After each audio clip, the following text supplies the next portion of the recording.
It's being called a global settlement with gun accessory manufacturer Mean Arms. They make a magazine lock called the MA lock, a device to lock a magazine onto a rifle. The 514 shooter had an AR-15 style rifle with that very lock. And so now there is a settlement announced today by the New York State Attorney General. Part of that agreement, Mean Arms will no longer sell the MA lock in the state of New York. They'll also pay $1.75 million to victims' families, to those injured, and so many traumatized survivors right here in this community. No amount of money can ease their pain. But we hope that by holding this manufacturer accountable and banning it from selling this device in New York State, we can offer the people of Buffalo some measure of comfort in knowing that those responsible for such acts of hate and violence will not go unpunished in New York. The terms of the settlement with the gun store as well as the parents was not disclosed. On your side in Buffalo, Claudine Ewing, Channel 2 News. Good evening, Mary Alice. I'm outside Lafayette High School where the fight from parents began nearly 16 years ago because a student who was enrolled here at Lafayette High School had been suspended, and then they were shot and killed at a nearby bus stop. So that sparked outrage by the community and sparked parents to rally together and mobilize to make changes to the suspension policy within Buffalo Public Schools. And now the Attorney General's office has given them those tools to do that. The AG's office in its investigation highlighting that students of color and those with disabilities received out-of-school suspension at a much higher rate than other students. A press conference of those various parent organizations wrapped up a short time ago, and they were grateful to the Attorney General's investigation that allowed them to move forward. Buffalo Public Schools will now need to hire an independent monitor to oversee changes to the suspension policy, rewrite the code of conduct. The district also has to limit and reduce suspensions of students in third grade and below. And some of the data shared in the investigation showed that black students in secondary schools were suspended at a rate 6 times higher than white students. And for Latino students, that rate was 4 times higher. Now we need systemic change. You know what I'm saying? We don't need, just people telling us they're going to do better. We did a much better code of conduct. That's on paper. People didn't implement it. Now what we got is something that can change people's behavior. Or we have a lever now. Like Sam White said, now we can hold them accountable legally. As for what happens next, the Buffalo Public School System will need to hire that independent monitor and get to work making changes to the school district's suspension policy. On your side in Buffalo, Nate Benson, Channel 2 News. The bill introduced in the House yesterday addresses a federal loophole allowing airlines that operate some charter flights to bypass some of the safety standards commercial airlines are held to. Those planes take off at the same time every day. You buy a single seat on those planes, but because of a loophole that exists in FAA law, they're able to be treated as a charter flight. And it's just wrong. These are the standards the families of Flight 3407 have fought so hard for since 2009. A federal investigation determined the cause of the crash was likely due to pilot error, believing the pilots did not react to warnings the plane was about to stall. Part of the 2010 Flight Safety Act includes ensuring pilots have at least 1,500 hours of cockpit experience. This new bill looks to extend that to charter flights. Whether an individual is taking a commercial flight or a publicly scheduled charter flight, the pilots and the crew will be under the same guidelines for training, for rest, for security. While Congressman Nick Langworthy says none of those charter flight companies operate here, he is concerned the loopholes involve people on those flights not having to go through TSA. Those that seek to do the country harm, they certainly can figure out that that's a great way to exploit the system.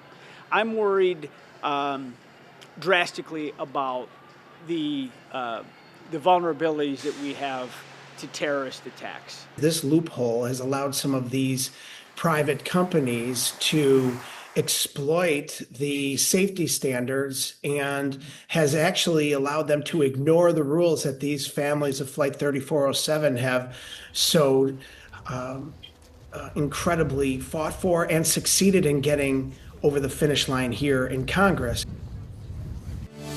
The lawyer representing those who filed the suit says she agreed to the 1-month adjournment after gaining assurances that there will be no work toward developing the project further until after the case is heard.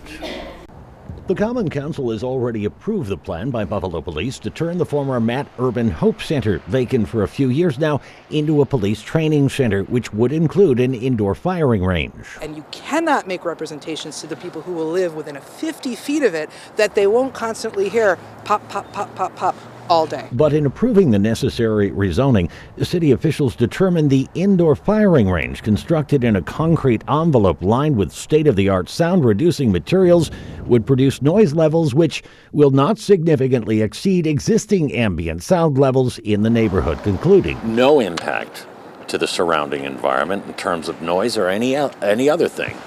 I could simply look around and say things that don't have a negative impact. If I haven't done any homework, I might even believe what I say. And she contends the city failed to do that, and their lawsuit demands a more thorough review. They dump unwanted land uses in these areas. He's not a plaintiff, but Professor Henry Taylor is the founding director for the UB Center for Urban Studies. Fix the streets, fix the sidewalks. Couldn't we fix the houses and the sidewalks and have the police training station? No! He insists there are better uses for this place. Why not develop a community center there? Why not develop a neighborhood health clinic there? Why not develop something that the people in the neighborhood and the community lives? The lawsuit also raises concern over increased traffic and pollution associated with the project, which sits in the shadow of Central Terminal, which, if plans for its redevelopment ever come to fruition, would bring more of that than a police training facility might. So would you file a lawsuit about that? Actually, that is a very important question, because anyone who knows about land use law knows that what you do in one area becomes precedent in another. If the residents do not put their feet down and say no, they will be in a weaker position to have input when it comes to the noise and the traffic and the design concerns when the Central Terminal is developed.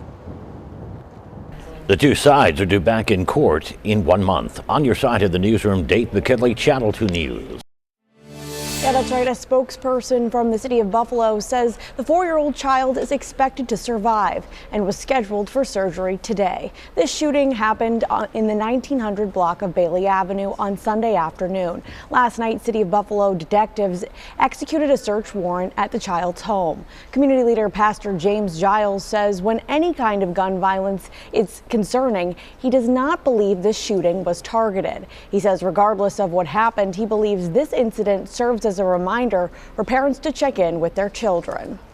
It's not a typical event. It's not like it's going to create, some mayhem on that particular street. That's not what's getting ready to happen. But we do want to send a message to parents to pay attention to what it is that their young people, particularly young boys, are. And, they're getting the guns from somewhere. Investigation is ongoing, and Erie County Child Protective Services has been notified and is actively involved in the situation. Common Councilman Brian Bowman releasing a statement reading in part, "I am closely following the lead of the Buffalo Police Department as their investigation into this shooting continues." On your side of the newsroom, Chelsea Swift, Channel 2 News. It's exciting. We've been working on this since the 1960s. And before you say, hey Nate, the Metro Rail was built in 1984, yes, I know, that's true.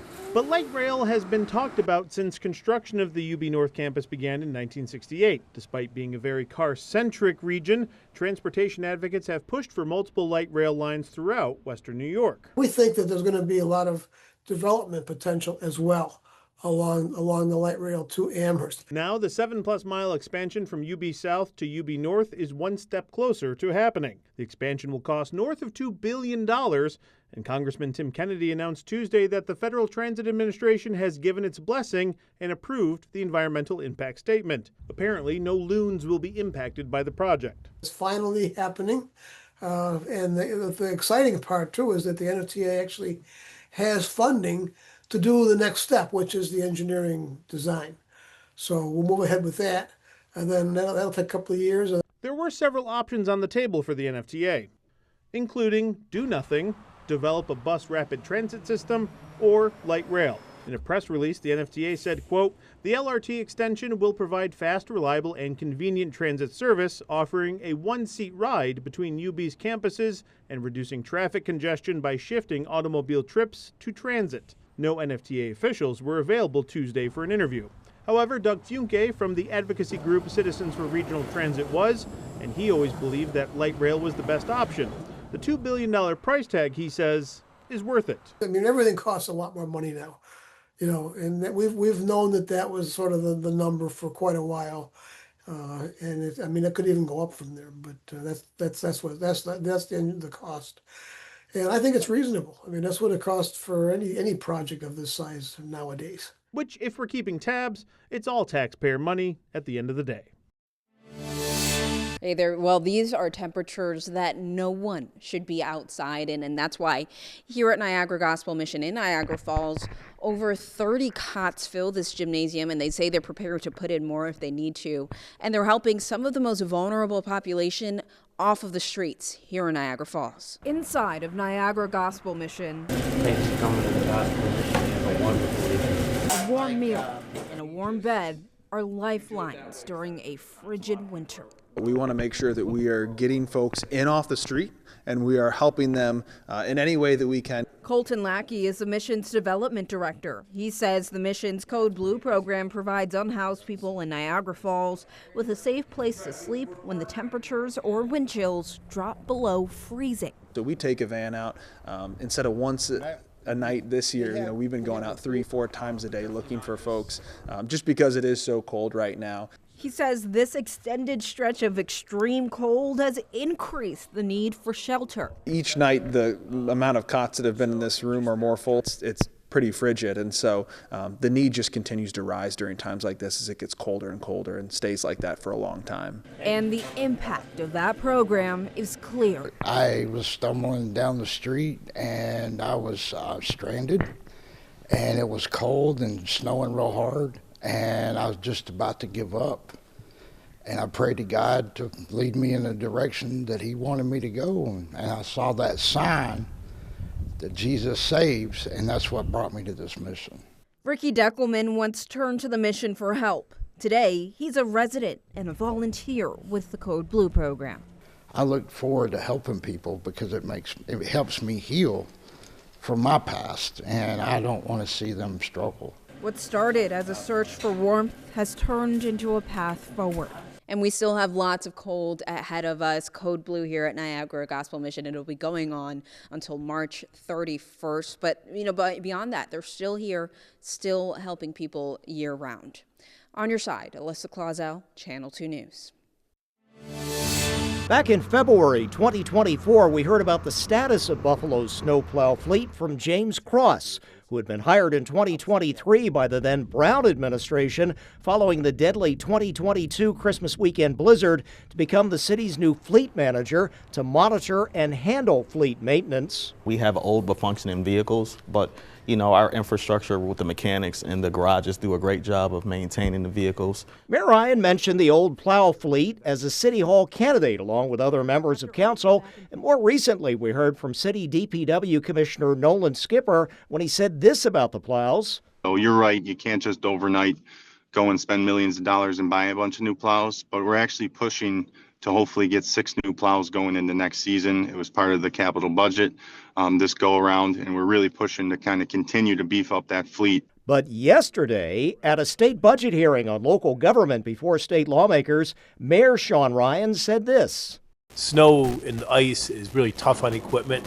We started, we need 40 snowplows. We started the season with 28, and right now we have 14 operating, and about 1/3 of our garbage trucks are in the mechanic shed from the wear and tear of being out in this cold weather. Hydraulics freezes. So the city's plow fleet from the beginning of the season has effectively been cut in half to just 14 operating plows, and a lot of the city's trash truck fleet has also been put out of commission. Meanwhile, the city's still committed to a $92 million DPW campus, as it's called, to replace the decrepit Broadway Barnes complex. Here is what former acting mayor and now South District Councilman Chris Scanlon said about that project back then. The fact that we're somewhere in the ballpark of $10, $15, $20 million already at our disposal to do this, we're well ahead of the game. But we'll rely on working with our partners. We'll continue to talk to the state and the federal government about how important this is to the city of Buffalo and how they can benefit us. Over the last couple of weeks in Western New York, it seems like we've been seeing more and more water main breaks pop up. It's probably because of these bitter cold temperatures in the town of Evans. Crews were busy today fixing several of them. The Erie County Water Authority says crews are busy working to fix multiple water main breaks in the town of Evans. This break near Nicole Lane on Erie Road was first reported to the town of Evans Dispatch Center just after 8:40 this morning. That's according to their police chief. It forced William G. Houston Middle School and Lakeshore High School to close early. We asked if school will be open tomorrow, and the district tells us there isn't any information on that just yet. Elementary schools were not impacted and remained open throughout the day. Meanwhile, about 10 minutes down the road, crews responded to this scene off Kennedy Road on Lenox Street. The Evans police chief tells us a water main break caused water to go into this home. It also shut down a portion of Kennedy Road. The Lake Erie Beach Volunteer Fire Department was on scene to help with a pump detail. We also confirmed with the Erie County Water Authority another water main break on East Sterling Avenue. The cause of all of these have not been released right now, but the cold weather and freezing temperatures may be a factor. In a statement, the Erie County Water Authority says they anticipate water service will be restored in the next few hours. On your side, in the town of Evans, Courtney Courtwright, Channel 2 News. It was raining from the ceiling and then standing on the floor. SEPA Executive Director Ben Hickey, seen here with his flashlight in the aftermath of flooding in their education suite, still can't believe what he was seeing. Now 4 days into recovery with the water receded. It wound up being from an adjoining building. All of the water found its way to our education suite. A burst pipe that sent water through every nook and cranny onto every piece of equipment you can imagine. Nate Ely is the education director turned recovery team who quickly got to work saving what they could. We're fortunate that we were in here quick enough to get everything out before it was absolutely soaked. And so we're able to salvage a lot of the stuff that otherwise I think would not be salvageable. It will be lights out for their workshops through the end of February, with education programs also disrupted. Hundreds of people come and use this space to develop their film, to scan their film, and what's left of our digital lab behind me, to print their pictures. So getting the facilities back into operation so that people can, come back and use the space for their own purposes is, all of these are high on our list. Ely and Hickey saying despite the disaster, they are grateful for the support they've received as they continue to dry out. Small organizations don't do well with uncertainty. We have to stop everything we're doing to address this disaster to ensure our continued existence. But the day-to-day work we do in the community is the work that really sustains us. So, we're having a good response from the community and we're feeling less precarious as time goes on, but it's still kind of scary. On your side, Rob Hackford, Channel 2 News. Well, due to the sheer volume of snow we've had lately and the extended period of cold temperatures, which has kept it from melting, this year has been nothing short of a bonanza for snowmobilers. This has been exponentially really good. The president of the Northern Erie Snow Seekers, which maintains over 100 miles of approved groomed trails locally, says it's been years since they've been this busy. There's a ton of sled traffic. But that can also lead to problems. With that, you're going to have more snowmobiles on the trails, which obviously, just like a holiday weekend with car travel, we always talk about the safety of driving. The more cars on the road, the higher probability to get into a collision. In the last 2 weeks, 3 snowmobilers have lost their lives across central and western New York. The most recent being on Sunday when 17-year-old Stephen Gregoire of Varysburg was killed just after cresting a hill near Wilder Road in Warsaw with his 16-year-old friend trailing on his sled. The 17-year-old operating the snowmobile went off the trail at some point, struck what seems to be a log pile covered in snow, struck that log pile, was ejected. We had the 16-year-old also hit the log pile, get ejected, and the 16-year-old sled ultimately struck the 17-year-old. Who was pronounced dead at a nearby hospital. State Police investigator Jeff Glassman is also a member of the Northern Erie Snow Seekers. And sometimes in these instances, somebody might, leave the trail and going to the unknown. There's stuff underneath the snow where you don't know. There could be logs, there could be, stumps, there could be, a pond or frozen, something like that. And tragedies serve as cautionary tales. That's where it comes back to just staying on the trail, because if you're on the trail and it's marked and you're between the stakes, there should be no obstacles or nothing for you to get that's not marked out or called out for you to know ahead of time. On your side, Dave McKinley, Channel 2 News.